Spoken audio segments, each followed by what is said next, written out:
कला अकादमी के नाम से जानते हैं। ये दोनों ही संस्था का मुख्य केंद्र बिंदु दिल्ली में है। और ललित कला अकादमी की स्थापना कब हुई? पेंटिंग को ललित कला कहते हैं। ये हमारा नाच गान ये सभी को संगीत नाटक अकादमी देखता है। और ललित कला अकादमी की स्थापना 1954 में है। 52, 53, 54 सभी बच्चे को बिल्कुल क्लियर होगा। यह भी दिल्ली में है। क्या कोई बच्चे जानते हो ललित कला अकादमी का उद्घाटन किसने किया? ललित कला अकादमी का उद्घाटन किसने किया? बोलो। नहीं। अच्छा, तो हल्का हिंट्स दे दें। आजादी के बाद जो प्रथम शिक्षा मंत्री बने मौलाना अबुल कलाम आजाद, और पहले शिक्षा मंत्री ने ही इनको उद्घाटन किया। अब सारे बच्चे को हमारे साथ एक एक करके समझते चलना है।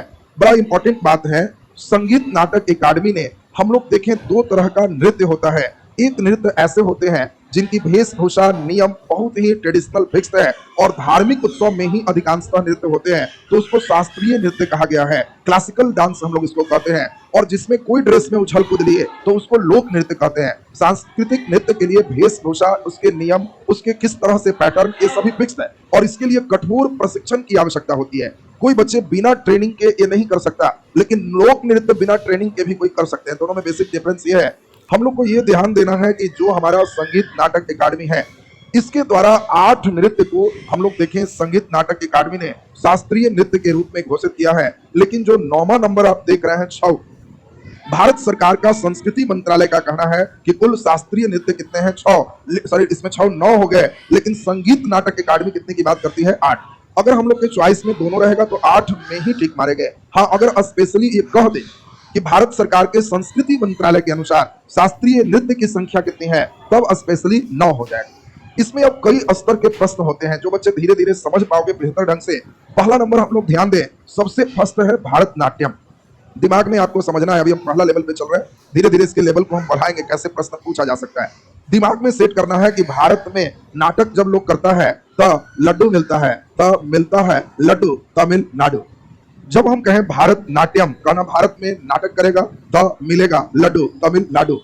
मोहिनी अट्टनम, कई बार ऐसा होता है कि जब तुम करेला टाइप का चीज खाते हो तो मुंह में अटक जाता है, ये नीचे नहीं जा रहा है। मोहिनी अट्टनम कहना मुंह में अटकम, तो ये समझना करेला जैसा है केरल। और वही है कथकली, ये भी कलवाही है और ये भी कहाँ है? केरल।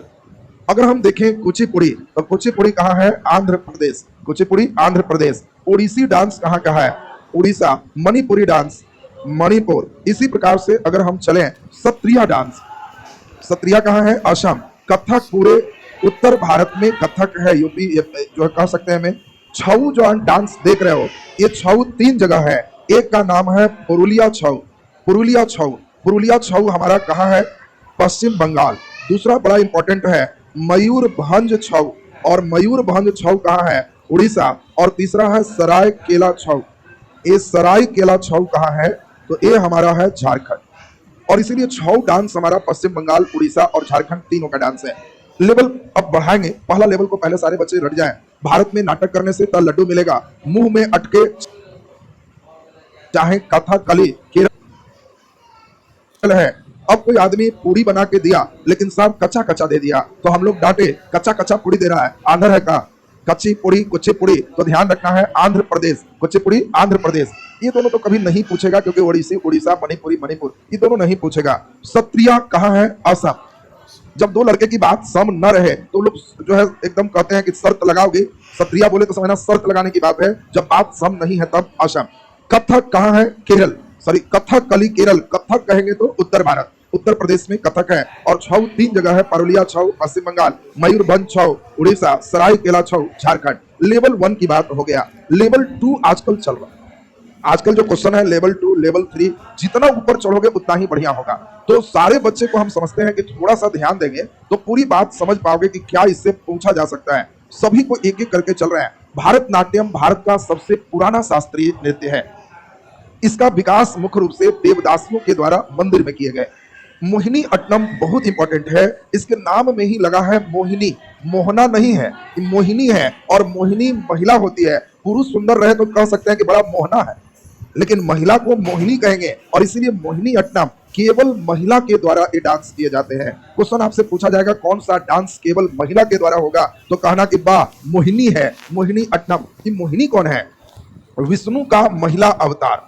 ये भी एक अच्छा प्रश्न है। विष्णु का महिला अवतार, इसी को मोहिनी कहते हैं। और कहानी आप लोग सुने थे, शंकर ने जब भस्मासुर को आशीर्वाद दिया कि जिसके माथा पर हाथ रख दोगे भस्म हो जाएगा, तो भस्मासुर शंकर जी को कहा कि जी टराई आपसे करेंगे। अब तो शंकर जी भाग चले और भस्मासुर खदेरे जा रहा है। देवलोक में पूरे लोग तुम्हारी त्राही मान में हैं कि कितने सीधे हमारे शंकर जी हैं। ऐसा आशीर्वाद दिए कि अपने पैर में पड़ गए हैं। तब विष्णु महिला के अवतार मोहिनी लेते हैं और मोहिनी अवतार में वो खूब सुंदर महिला बनते हैं। और रास्ते में जैसे ही एंट्री मारते हैं, भस्मासुर देखता है कि शंकर जाएंगे कहाँ, थोड़ा इस महिला के साथ डांस कर ले।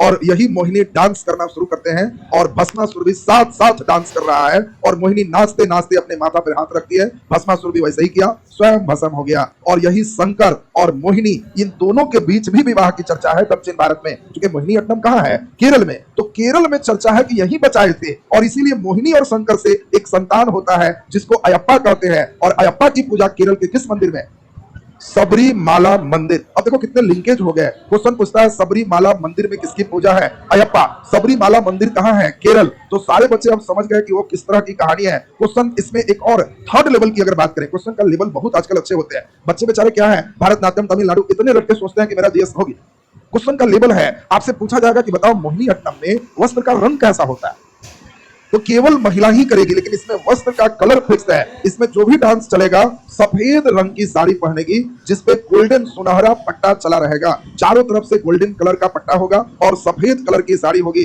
तो ये मोहिनी अट्टम से अच्छा प्रश्न है। बड़ा इंपॉर्टेंट है आपका कथकली। सभी बच्चे बहुत बढ़िया से सुनेगा। कथकली ये जो देख रहे हो, ये एक मुखौटा डांस है, मुखौटा नृत्य है। और मुखौटा का मतलब इसमें पूरे रंग रंगा जाता है चेहरा में, चेहरा में पूरे रंग से रंग देते हैं, बड़ा सा मुकुट पहनते हैं। और जब कभी आपसे प्रश्न आया किस नृत्य में पूरे चेहरा को विभिन्न रंगों से रंगा जाता है, तो कहना कि समझ गए कथकली केरल में है। यह एक मुखौटा जैसा डांस है। मुखौटा कहते हैं जहां आपका मूल चेहरा छिप जाए उसको मुखौटा का। इसमें मूल चेहरा दिखाई देगा मोहिनी अट्टम में, लेकिन कथकली में मेन चेहरा को छिपाना होता है रंगों के माध्यम से। मुकुट पहनना इसमें आवश्यक होता है और इसीलिए मुखौटा और चेहरा का रंगना ये इंपॉर्टेंट है कथकली में। बड़ा इंपॉर्टेंट है कुचिपुड़ी। कुचिपुड़ी बहुत ही इंपॉर्टेंट है। इसमें थाल में पैर रख के संतुलन बनाना होता है। कुचिपुड़ी आपको ऐसे भी दिमाग में सेट हो गया कि पूरी कच्चा है और थाली में है, तो कच्चा पूरी दे ले तो मन इतना घुसियार आ कि हाथ नहीं पैर थाली में डाल दे। और जब कहेगा थाली में पैर, किस डांस में है, कहना कि थाली में पैर, तो ये पूरी कच्चा है और कुचिपुड़ी बिल्कुल सही आंसर है। ओडिसी डांस, उड़ीसा, ये बहुत इंपॉर्टेंट नहीं है। मणिपुरी सबसे महत्वपूर्ण हम मानते हैं। मणिपुरी क्यों इंपॉर्टेंट है, इसमें हम लोगों को यह ध्यान देना है कि हमारे प्रसिद्ध जो भारत के हमारे चिंतक हैं रविंद्रनाथ टैगोर, और इसीलिए ये बहुत ही अच्छा प्रश्न है जो परीक्षा में आपसे भेज होगा। रविंद्रनाथ टैगोर जो देख रहे हो, इन्होंने सभी डांस में सबसे अधिक प्रशंसा, सबसे अधिक जिसको सहयोग किया, ये मणिपुरी डांस।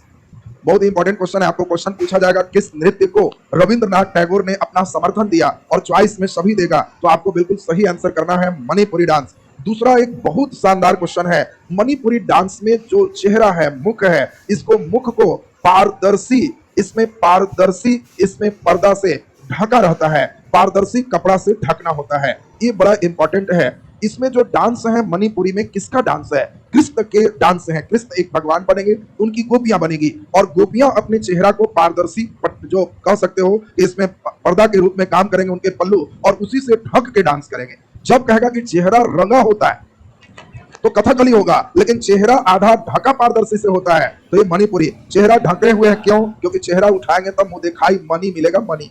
तो जब कहेंगे चेहरा ढकल, कहना मणि। रविंद्रनाथ टैगोर, कहना मणि। और बिल्कुल सही आंसर आपका मणिपुरी होगा। दोनों इसमें बहुत अच्छा प्रश्न है। सत्रिया भी एक बहुत अच्छा प्रश्न है। सत्रिया को हम और इंपॉर्टेंट मान रहे हैं। सत्रिया ज्यादा महत्वपूर्ण 2-3 कारण से।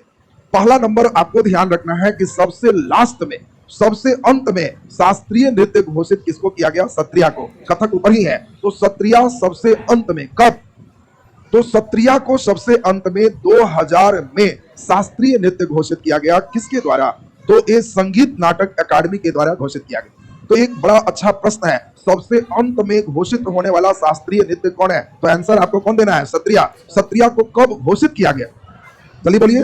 2000 ईस्वी में सत्रिया को शास्त्रीय नृत्य के रूप में घोषित किया गया। सत्रिया नाम क्यों पड़ा, ये भी एक अच्छा प्रश्न है। क्या कोई बच्चे जानते हो सत्रिया नाम क्यों पड़ा? नाम से 2 जगह, एक आपका कुचिपुड़ी में भी नाम पूछे हुए हैं परीक्षा में। कुचिपुड़ी नाम क्यों पड़ा, क्योंकि आंध्र प्रदेश का एक गांव है, गांव का नाम है कुचेलापुरम, और कुचेलापुरम में ये डांस शुरू होने के कारण इसका नाम कुचिपुड़ी। तो कुचिपुड़ी नाम पड़ा है आंध्र प्रदेश का एक गांव है कुचिलापुरम और इसके कारण इसका नाम पड़ा। उसी तरह से अभी हम लोग देखें कि सत्रिया शास्त्रीय नृत्य में सबसे अंत में घोषित है। क्वेश्चन देगा संगीत नाटक अकादमी के द्वारा सबसे अंत में शास्त्रीय नृत्य किसे घोषित किया गया? आंसर क्या होगा? सत्रिया। और जल्दी से आपको बताना है सत्रिया शास्त्रीय नृत्य कब घोषित हुआ? 2000 ईस्वी में शास्त्रीय नृत्य के रूप में घोषित हुआ। सबसे इंपॉर्टेंट है सत्रिया नाम क्यों पड़ा? तो सत्रिया क्यों नाम पड़ा? तो आपको ध्यान रखना है कि इसके प्रारंभ करने वाला जो व्यक्ति है इनका नाम शंकर देव है। असम में मेन शंकर देव है जो विष्णु की परंपरा, कृष्ण की परंपरा को असम में जागृत की। यहां से भी क्वेश्चन आएगा, असम में कृष्ण की परंपरा को जागृत करने का श्रेय किसे जाता है? शंकर देव को। और सबसे इंपॉर्टेंट है जो असम में वैष्णव मठ होते हैं, वैष्णव मठ माने जहां विष्णु के अवतार कृष्ण या राम के पूरे मठ हैं, जहां लोग साधु संत रहते हैं, उस वैष्णव मठ को सत्र कहते हैं। और इस सत्र मतलब वैष्णव मठ में होने वाला डांस सत्र से शास्त्रीय बना। क्वेश्चन आपसे बहुत अच्छा पूछेगा, आप जो रट के बैठे हुए हो वो नहीं पूछता। आप जो एकदम खुश रहते हो कि कुचिपुड़ी आंध्र प्रदेश एकदम याद है, आपको क्वेश्चन देता है एक अच्छे लेवल का, निम्नलिखित में कौन सा शास्त्रीय नृत्य है जिसका विकास वैष्णव मठों में हुआ है? और चॉइस ए भारतनाट्यम दे, बी में सत्रिया दे रहा है। जो लड़का ही जानता ही नहीं है कि वैष्णव मठ को सत्र कहते, वो कभी यहां तक पहुंच ही नहीं पाएगा। और कथक डांस जो देख रहे हैं, ये भी एक अच्छा प्रश्न यहां से बनता है। हम लोग के पूरे उत्तर भारत में कथक एक बड़ा, इसमें घुंघरू,